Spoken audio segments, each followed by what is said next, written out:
سلام. هر سال وقتی به سالگرد شروع جنگ ضد میهنی میرسن، توی نظام با کلی هزینه و رژه و همایش و بیار و ببر و سخنرانی تلاش میکنن که اون شکست مفتضحانه و بالا رفتن جام زهر توسط امامشون رو یه جوری به عنوان یک اتفاق مهم نشون بدن و از توش به زور دستاورد بیرون بکشن. دستاوردها دیگه یکی دوتا نیست. حالا مثلا بخواد وارد این مقوله بشه که دستاوردهای دفاع مقدس چی بود، این یه کتاب 10 جلدی خواهد شد. حالا برای اینکه از این فاجعه جنگ و جنایتی که در حق ملت ایران مرتکب شدن دستاورد بیرون بکشن، خامنه‌ای همه جک و جونورهای سپاه رو در همه شهرها مأمور کرد که برن سخنرانی کنن و از دستاوردهای جنگ بگن. ما یه نمونهش رو نشون میدیم، ولی عین همین حرفا رو کپی پیست تو همه شهرها زدن. هفته دفاع مقدس رو خدمت همه عزیزان و بزرگواران حاضر در مراسم، به ویژه غیورمردان سپاه بسیج، عرض تبریک و تهنیت رو دارم. اینا اصلا از مضحک‌ترین احمق‌های دنیان. آخه شروع جنگ رو تو کجای دنیا تبریک میگن؟ جنگ 8 ساله با اون همه ویرانی و تلفات چی داشته که الان تبریکم میگی؟ شاید براتون جالب باشه که بدونید ما جزو معدود کشورهایی در دنیا هستیم که نه پایان جنگ که اتفاقاً آغاز جنگ رو گرامی می‌داریم. شروع جنگ یعنی شروع ویرانی و نابودی، شروع بدبختی، شروع مصیبت. این که تبریک و تهنیت نداره. اونی که توی فیلم‌ها دیدی جشن میگیرن پایان جنگه که توش پیروز شدن.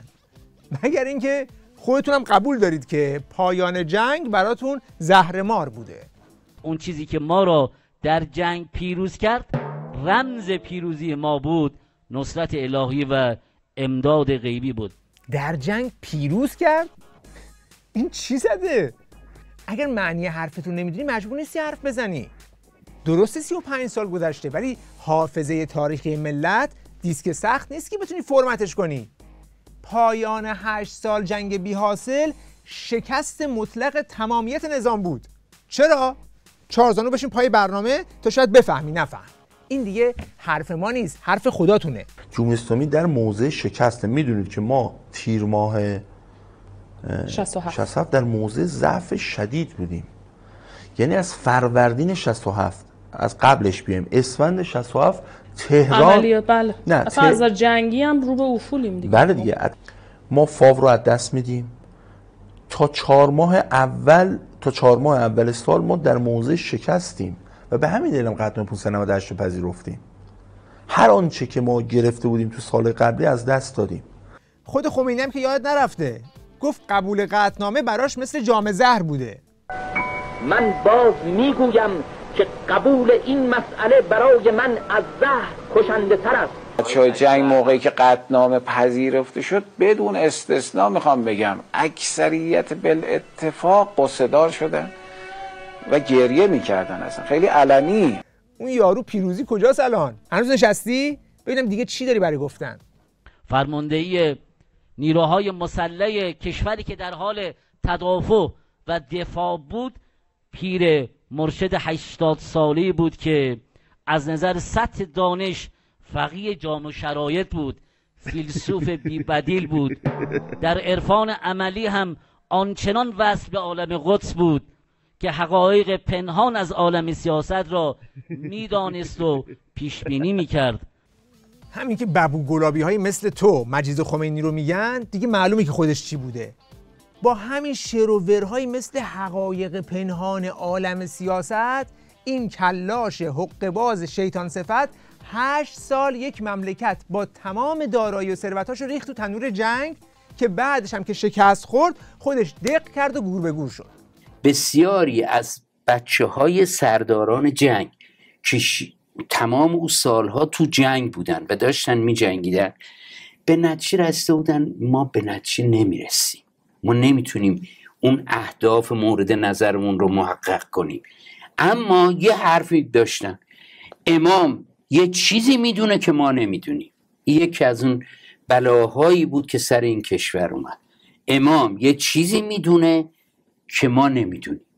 تلقیشون این بود که امام یک ارتباطات غیبی داره و این که امام وایساده پشت جنگ، ما به نتیجه میرسیم هرچند که تمام عوامل مادی به ما داره نشون میده که جنگ به نتیجه نمیرسه.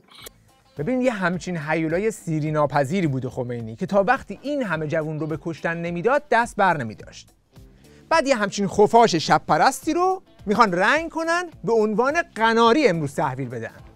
فرمانده این مجموعه یک مرد الهی بود، امام بزرگوار، یه عنصر الهی بی‌نظیر در کنار دانش و فکر و تجربه و پختگی از جهات مختلف.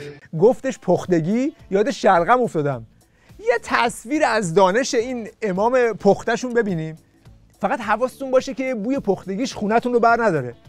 اگر تونستید فقط توی این حرفا یه جمله معنیدار پیدا کنید. آنتنه هایی که هست صداها را از ریشه های درخت که در آب جوش بگذارن صدای هیاهو هست. کار احاطه دارد بر همه عوالم. از اول با کار عالم موجود شده است. همه ذرات وجود کارگرند.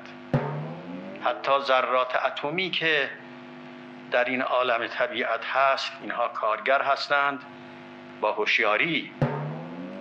همه ذرات عالم فعالند و هوشیارند، لکن ما گمان میکنیم که هوشیار نیستند. احمق. حالا شما حسابشو بکن که این امام پخته براشون از غیب مثلا خبر می آورده. حالا چه خبر می آورده؟ امام جمله زیبایی رو داشتن، فرمودن این جنگ نعمت است. این جنگ در زمان جنگ، در دهه اول جنگ 8 ساله و چند سال بعد از آن نعمت بود. جنگ نعمته ها؟ همین یه جمله کافیه که شما به ماهیت این زامبیای حاکم بر کشورمون پی ببرید. آخه 1 میلیون کشته و معلول نعمته؟ 1000 میلیارد دلار خسارت نعمته؟ از بین بردن استعدادها و به کشته دادن 10,000 دانش آموز نعمته؟ یه خورده از این نعمتها رو از زبان خودیاشون بشنویم. ادعا میکنم تمام خسارات جانی و مالی و اقتصادی و صنعتی قبل از 65 و 2 سال آخر جنگ 65 تا 67 رو بذارید تا ببینید بالاترین خسارت، بالاترین تعداد شهید، بالاترین تعداد مجروح و اسیر و جانباز و اینا رو ما بین 65 تا 67 و بسیاری از پایگاه‌های صنعتی و نفتی ما در خلیج فارس مورد هجوم قرار گرفت. ببین جنگتون اینقدر نعمتش فت و فراوون بود که پاسدارا آخرش دیگه داشتن فلنگو میبستن و در میرفتن. دیگه نعمت از دل و دماغشون زده بود بیرون. حالا عزیز جعفری مانده بود و جبهه‌ای که داشت از دست میرفت. عزیز پشت بیسیم وضعیت به هم ریختی جبهه‌اش را گزارش میکرد.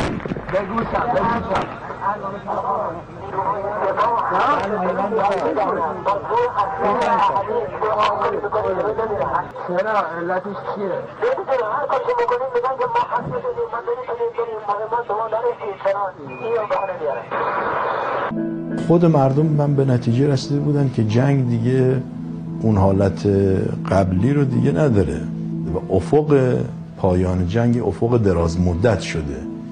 بله شما تحصیل میکنی؟ بله تحصیل میکنم. شما چرا تحصیل میکنی؟ کار مهمتری دارم تا نسبت دارم بعد کجا داری میری؟ برای چی میری تهران؟ برای اینکه پاساژ رو اونجا باشم عزاداری کنه. خب چرا جبهه ها رو نگه نمیداری؟ من شفاف میتونم حرف بزنم دیگه. ما 600,000 سرباز فراری در زمان جنگ داشتیم. به تعبیر ستاد کل نیروهای مسلح 1 تا 3.5% کل جمهوری اسلامی ایران بیشتر در جنگ حضور مستقیم نداشتن. یعنی وحشتناکه که حضرت امام میگن جنگ در صلاح امور است، در یه جای دیگه امور است. 1 سال آخر جنگ از خواب بلند می‌شدی گفتن آقا خبر دارید اینا؟ نه چی شده اینا؟ سومار گرفتن. مبارک انشالله. آقا خبر دارید چی شد اینا؟ مهران گرفتن. آقا خبر دارید خورد زمین ها رو از دست میدی، اسیر داری میدی، غنیمت دارن میگیرن. اینا افتضاحیه جبهه. این جنگ بیهوده با این همه تلفات و خسارت همون موقع هم تو ذهن مردم هیچ ارزشی نداشت. فقط خمینی و دار و دستش بودن که میخواستن با یک لجاجت احمقانه این جنگ فرسایشی رو ادامه بدن. 66 آقا کسی نمیرفت جبهه ها خالی شده بود، درست؟ آقای محسن رضایی اومد یه جلسه گذاشت با آقای افشار رئیس بسیج بود اون موقع، گذاشتن جلسه، تمام مسئولان تبلیغاتی کشور رو دعوت کردن به اون جلسه، گوش تا گوش همه نشسته بودن. آقای رضایی حالی جلسه برای چی بود؟ برای که بیاد بگه به این دلیل آدمان نمیان، بچه ها نمیان جبهه که سیستم تبلیغاتی شما ضعیفه، تبلیغات ضعیفه. خب بنده اونجا یک بحثی کردم، خدمت آقای رضایی رسیدم که این حرفا بی اساسه، حرفی که دارید میزنید تأثیر شرایط خارجی به اعتبار شرایط درونی است. جامعه داره حس میکنه که این مسیر نتیجه نمیگیره. شما فکر نکن با تبلیغات میتوانی به نتیجه برسی. تازه این حرفا یک از هزاره که توی این 35 سال به صورت قطره بیرون زده. کدوم پیروزی، کدوم نعمت، کدوم حشمت؟ اوه شارزانو کجایی؟ دیگه چی بلغور کردی؟ یکی از چیزهایی که در آن زمان به نیروهای مسلح ما تهمت میزدن یا اشکال نظامی میگرفتن این که عملیاتهای ما، جنگهای ما به شکل غیر منطقی و غیر اصولی انجام میشد. عقلانیت و تدبیر به عنوان قاعده و اصل حاکم بر تصمیم گیری ها بود، چرا که در تمام این طرحهای عملیاتی میزان و اصل بر آن بوده که با کمترین تلفات انسانی و خسارات نظامی موفقترین عملیات ها حاصل بشه. طرف از گاو بودن فقط شاخشو نداره. یه میکروفون و یه مشگوش مجانی گیرش اومده، همینطوری پا رو گذاشته رو پدال بافندگی داره میره جلو. آخه دیگه از درایت نظامی حرف نزن تو. عملیات های شما که فقط فرستادن امواج انسانی به قتلگاه بود. این که دیگه حرف فرماندهان سپاهتون در همون روزهاست که الان افشا شده.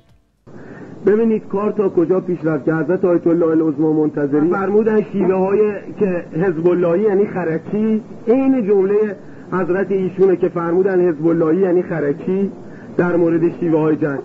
آقای مبلغ کجا آرپیجی زده، کجا جنگیده، کجا میدونه اصلا تیر از سر تفنگ در میاد یا تای تفنگ که بتونه یه دونه منطقه 10 میلیونی رو که میتونه حداقل یه دونه ارتش داشته باشه. اما چرا در مسئولیت ستاد، معاونت ستاد، آموزش نظامی، چرا یه بار یک یه دونه اسلحه دستش نمیگیره بیاد توی جبهه؟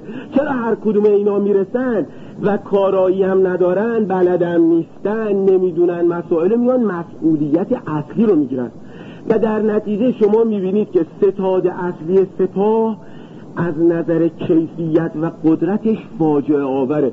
بسی نه امنیت شغلی داره، نه امنیت جونی داره، همینجوری میریزنش جلوی عراق که اصلا درو میکنه بچه ها رو بدون آموزش برنامه، که بعد بعضیا فکر میکنن که این اصلا طرح شیعه کشی آمریکاست، طرح انقراض شیعه است که به همین راحتی ما بچه هامون رو جمع بکنیم بیاریم بریزیم جلوی تیربارای عراق.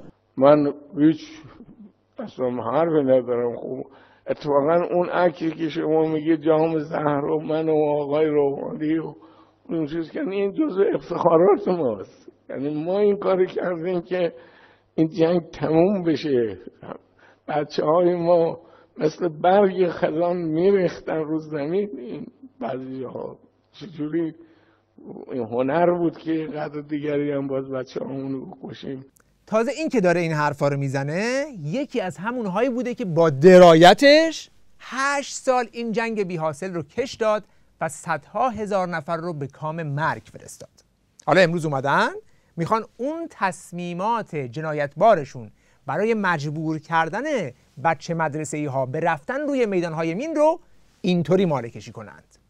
در مقایسه با جنگ های دنیا فقط یک جنگ بود که اجباری برای حضور نبود و اون هم دفاع مقدس ملت ایران بود.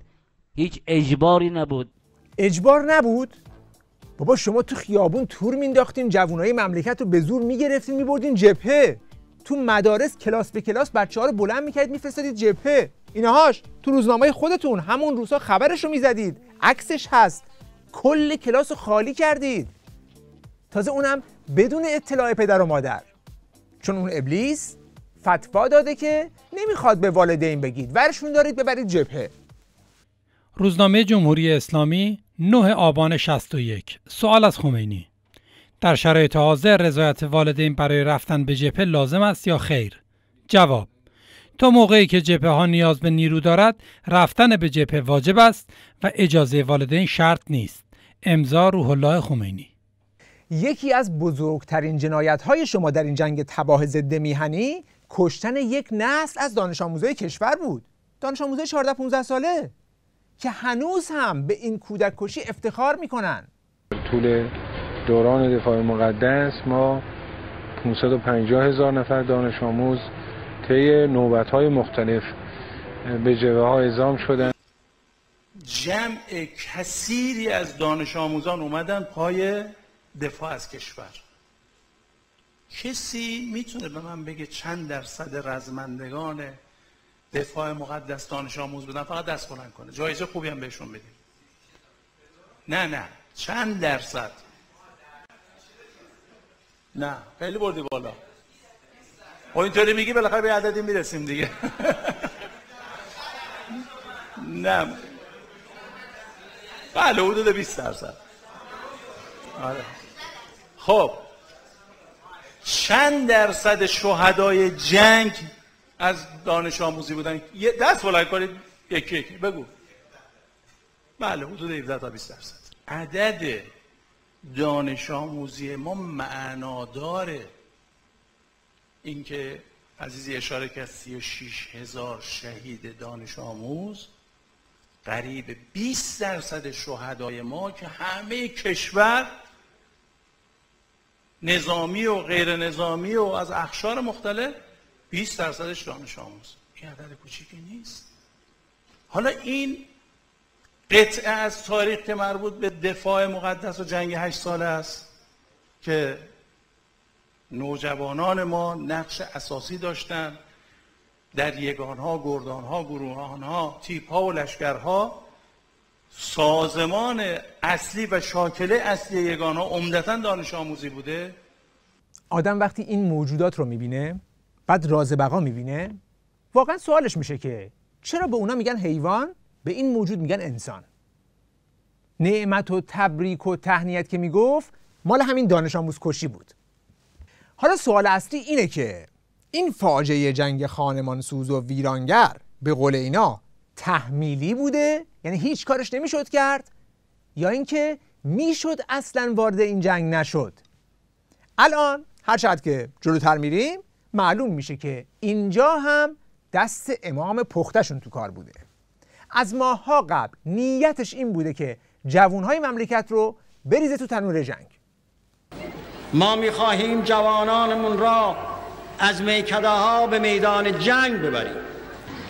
ما میخواهیم جوانانمون را از اشرتکده ها به میدان جنگ ببریم. ما میخواهیم جوانانمون را از این سینماهایی که بود و به جاهایی ببریم که برای ملت فایده داشته باشه. فکر نکنید همینطوری داشته باد هوا میگفته، نه، همون موقع داشت همین حرفا رو عملی میکرد. تقریبا همزمان با همین صحبت ها شروع میکنه به تحریک علنی عراق و تبلیغ برای سرنگونی دولت عراق به طور رسمی تو تلویزیون، روزنامه. در همون آغاز سال آغازین آقای حسن البکر که اون موقع او رئیس جمهور بود، در 28 در ابتدای سال 58 تبریک میفرسته به امام تبریک میفرسته. بله. خب پاسخی که امام به حسن البکر میده بخونید ببینید که چه پاسخیه. پاسخیه که یه حدی آقا در مناسبات دیپلماتیک جهانی خیلی این همه این حرفا، این پروتکل ها معنا داره. گونه امام پاسخ میده به حسن البکر که بله حواستون باشه که خلاصه در این انقلاب ایران هشداری بود برای همه مستکبران که وای میسن مقابل مستضعفین و عاقبت اختناق ها انفجار است. این در پاسخ حسن البکر تبریک گفته، امام داره بهش جواب میگه عاقبت اختناق انفجاره. این در تاریخ 3/1/58 که حسن البکر تبریک گفته به امام. خب در یک چنین شرایطی که ما میخوایم حالا بیام کشور خودمون اداره کنیم، ناگهان انقلاب پیروز شده به دستمون افتاده، خب ناگهان امام میاد پیام میده که ای عشایر عراق قیام کنید، این آقا رو سرنگون کنید. ای ارتش عراق بیایید کودتا کنید، این آقا رو سرنگون کنید. کی؟ 28/1/59، یعنی 5 ماه قبل از شروع جنگ. روش و منش ما غلط بود. ما همراه با اراده عراق برای حمله و جنگ و گرفتن چراغ سبز از امریکا، انگار که ما هم اون رو هل میدادیم به سوی جنگ با شعارهامون، با تحریکاتمون و با کارهامون. تمام نکته من این و ملت عراق باید با تمام قوا کوشش کنند که این شخص فاسد را از بین ببرند. شما هم همین کار را بکنید که ارتش ایران نسبت به شاه سابق کردند، همینطوری که اونها رها کردن او را و متصل شدن به ملت و سربازها فرار کردن از پادگانها و متصل شدن به ملت. شما هم فرار کنید و قوای خودتون را صرف این کنید که این جرثومه فساد را از بین ببرید. خدا به شما تأیید میکند اگر چنانچه قیام کنید و این شخص را از بین ببرید و یکی را خودتون به جای او بگذارید. ما هم کمک شما هستیم در این که از خود شما، از ملت شما یک نفر اداره کند حکومت عراق را. ملت عراق هرگز با صدام حسین موافق نیست. من بارها اینو گفتم و نوشتم، حمله عراق به ایران قابل پیش بینی و قابل پیشگیری بود. سیاست ما در دولت موقت پیشگیری از حمله بود، اما متاسفانه بعضی ها تحریک میکردند و کار رو بردن به اونجایی که عراق حمله کنه. شاهد مثالی هم می‌برد که شماها دارید ما رو تحریک میکنید؟ چرا زیاد.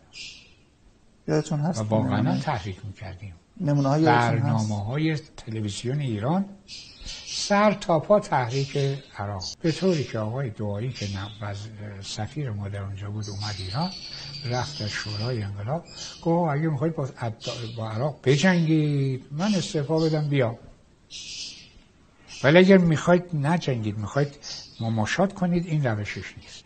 نگاه آقای خمینی هم این بود که بریم به سمت درگیری، نه که تحریک بکنی، که حمله کنی، که این کارا رو بکنن، به طوری که وقتی که دعایی در اون جلسه گفت که آقا اگر شما میخواید با صدام بجنگید، شما این کاری که میکنی یعنی جنگ، اگر میخواید بجنگید من دیگه نمیرم عراق، پاشد که بره. آقای خمینی گفتش که نخیر، باید، نمیتونی نری، باید بری، مجبورش کرد. آقا من که نمیخوام برای اونجا بجنگم که این کاری که شما کنید جنگه. ما میگفتیم بالاخره صدام به ما حمله میکنه. به آقای خمینی من گفت آقای خمینی اگه میخواید صدام به ایران حمله کنه این کارا رو ادامه بدید. ببین کارا چیه شما میکنید؟ هیچ دولتی اینا رو تحمل نمیکنه. ولی متاسفانه ادامه دادن. ببینید اینا فکت های تاریخیه که عراق از روز اول قصد حمله به ایران نداشت که، ولی کی عراق رو هل داد به سمت جنگ؟ خمینی. کی تحریک کرد؟ خمینی. اراده خمینی و نیت خمینی این بود که ملت ایران رو بکشونه توی جنگ تا به خیال خودش خلافتش رو گسترش بده به شرق و غرب عالم. کاری هم نداشت که چقدر آدم دارن کشته میشن این وسط. خمینی برای سر پا موندن به ایجاد جنگ نیاز داشت و وقتی هم که جنگ تموم شد دق کرد و مرد. حالا امروز برای بسیجی خودشون این سوال به وجود اومده که این همه میگیم دفاع مقدس، پس برای چی باید از فتح خرمشهر حمله کردیم به عراق؟ این که دیگه دفاع نیست، این حمله است. این جنگ حالا شروع شد طبق بیانات شما، چرا انقدر طول کشید؟ زودتر نمیشد که مثلا یه جنبندی داشته باشه و کمتر بشه؟ جای دفاع یه جایی تموم شد، ما خرمشهر رو پس گرفتیم، اما قصد این بود که بریم بصره رو بگیریم، وارد عراق بشیم، بغداد رو هم بگیریم. اینا میپذیرین که از یه جایی به بعد دیگه دفاع نبود، ما داشتیم وارد خاک اونا میشدیم؟ البته یعنی مصلحت آیا ایجاب میکرد که به خاطر اون بخش ها عملیات هایی بکنیم و کشته های بیشتری بدیم؟ این که میفرمایید بعد دفاع میکردیم، خب قرار بود که ما دفاع بکنیم، ولی خب از حالت دفاع به سمت آفند رفتیم بعد از عملیات بیت المقدس و آزادسازی خرمشهر و کار به جایی رسید که خب قطعنامه اومد و حضرت امام تعبیر جام زهر و اینها. خب چه اتفاقاتی افتاد که این وقایع رخ داد و رسید به جایی که امام اون تعبیرم به کار آورد؟ خواستم میدونم به دستاوردها نرسیدیم یا ببینید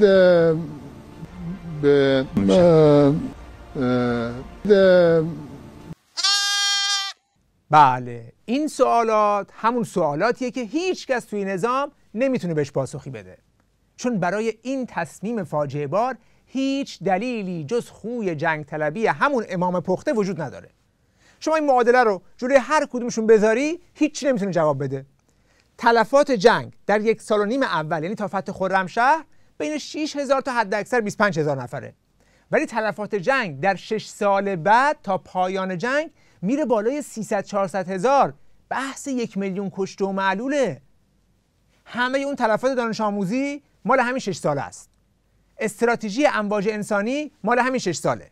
تلفات جنگ شهرها مال همین 6 ساله. تمام فجایع تلخ جنگ مال همین 6 ساله. پس سوال باقیه، چرا جنگ رو بعد از خرمشهر ادامه دادید؟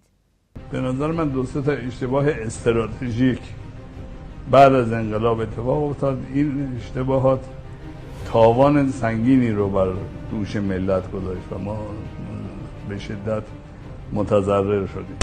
مثلا در مورد جنگ ایران و عراق میتونه یه سوال جدی وجود داشته باشه که آیا ما نمیتوانستیم کاری بکنیم که این جنگ به وقوع نپیوندد؟ ولی لااقل این قسمت رو من میتونم در مورد جنگ بگم که بیشتر تلفات ما و خساراتی که خوردیم مربوط به مقطع بعد از فتح خرمشهر است. بیشتر شهدای ما و بیشتر خسارتایی که خوردیم و موقعی که ما خرمشهر رو آزاد کردیم شرایطی بودش که کشورهای دیگه آمادگی داشتن که خسارات ما رو بپردازن ولی ما این کار رو نکردیم. به نظر من این یک مقطع و یک اشتباه استراتژیکه که خوبه برگردیم به اون مقطع و ببینیم چه کسانی مرحوم امام رو تشویق کردن برای ادامه جنگ. این رو من از این بابت میگم که برای خود من مقصر هستم در همین منظر و من در اون مقطع منتها من یه جوانه 3-4 ساله بودم. در اون مقطع اطلاعات من ناقص بود و فکر میکردم که این جنگ بایستی ادامه پیدا کنه. ما می‌خواستیم دنیا رو فتح بکنیم. ما بعضی موقع یه سفر خارجی که میرفتیم یک کلیسایی میرفتیم که جای خیلی وسیع جلوش بود، میگفتیم انشالله یه روزی اینجا نماز جمعه برقرار بشه. ما تو حال هوای دیگری بودیم. با یه همچین تفکرات احمقانه و سادیستی یک جنگ ضد میهنی رو ادامه دادند، یک نسلی رو به فنا دادن. بعد تازه دارن میگن بله اون موقع میشد جور دیگری هم رفت. در دوران دفاع مقدس هم در بعد از آزادی خرمشهر ما میتونستیم یک وقفه 6-7 ماهه میدادیم و اصلا وارد خاک عراق نمیشدیم. اعلام میکردیم که اگر در طول این 5 ماه 6 ماه دولت عراق خواسته های ما را عمل نکنه ما وارد خاک عراق میشیم. البته حتما اون پاسخ نمیداد به ما، ولی خود ما هم این که بدونی که چنین سند تاریخی درست کنیم سرمون انداختیم پایین، از مرز عبور کردیم، شاید اون به خاطر یکی از کم تجربگی‌های ما بود. اگه دوباره برگردیم حتما در سر مرز خرمشهر و بصره من پیشنهاد میکنم که 5-6 ماه جنگ متوقف کنیم، اول اعلام بکنیم. بعد تازه همین موجود که مسئول مستقیم به کشته دادن چند صد هزار نفره خیلی ساده میگه بی تجربه بودیم، بعد میره کاندید ریاست جمهوری میشه. بابا تجربه چیه؟ تصمیمات شما جنایت برنامه ریزی شده بود برای درگیر کردن ملت در یک جنگ خانمانسوز. وگرنه که شما از اولش هم دنبال دفاع نبودید. مگه شعارهای شما جنگ تا رفع فتنه از عالم و قدس از طریق کربلا نبود؟ اما آمدیم شعار غلط انتخاب. چیکار کردیم؟ جنگ تا پیروزی. خب حالا باشه، این جنگ تا پیروزی. جنگ تا راه قدس از کربلا میگذرد یا امام زمان. از او بدتر جنگ تا رفع فتنه در عالم. ای داد و بیداد، جریان چیه؟ کی میاد یه شعار انتخاب بکنه که همه دنیا رو مقابل خودش نگه بگذاره؟ یعنی ما با انتخاب شعارهای غلط راه قدس از کربلا میگه آقا دست بردار.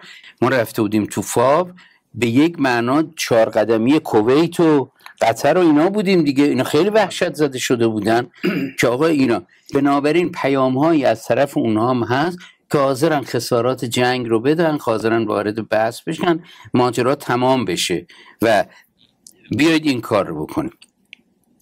یه مطلبی من شنیدم، میگن امام گفته یه خوابی دیده بوده اول سال 65 که صدام اومده به ایشون گفته سلام و امام گفته امسال کار صدام تمومه، بنابراین اسم سال 65 گذاشتن سال سرنوشت نهایی.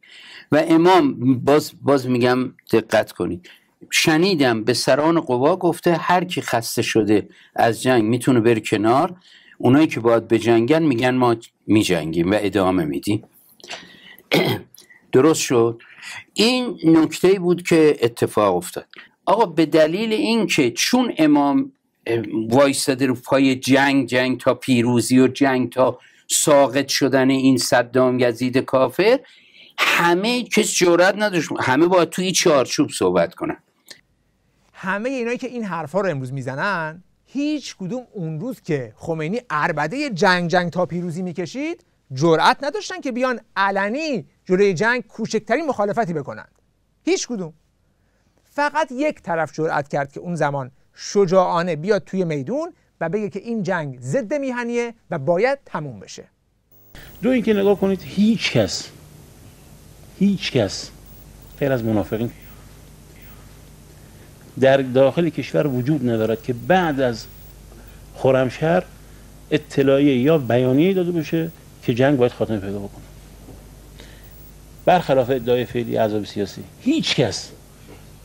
اطلاعیه داره مسئول شورای ملی مقاومت روز 4 خرداد 61، یعنی درست فردای عقب نشینی عراق از خرمشهر، که میگه خمینی اکنون دیگر بهانه‌ای برای ادامه جنگ با عراق ندارد، جنگی که خود آن را تحت شعار صدور به اصطلاح انقلاب برای سرپوش نهادن بر ناتوانی‌ها، خرابکاری‌ها و جنایات رژیمش زمینه سازی کرد و از آن قویاً در خدمت سیاست سرکوب و خفقان داخلی و وادار کردن توده‌های مردم و همچنین پرسنل میهن پرست ارتش به صبر و تحمل سود می‌برد.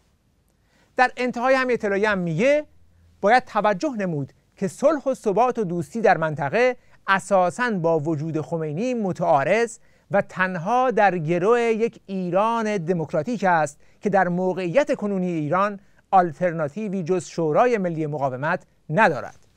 بعد هم در ادامه میگه از پرسنل ملی و مردمی ارتش دعوت میکنم از این پس تمام سلاح‌ها را به جانب رژیم سرکوبگر خمینی نشانه روند.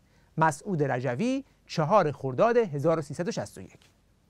این که شمخانی میاد میگه کسی نبود جز مجاهدین که علنی بیاد اطلاعیه بده، منظورش اینه.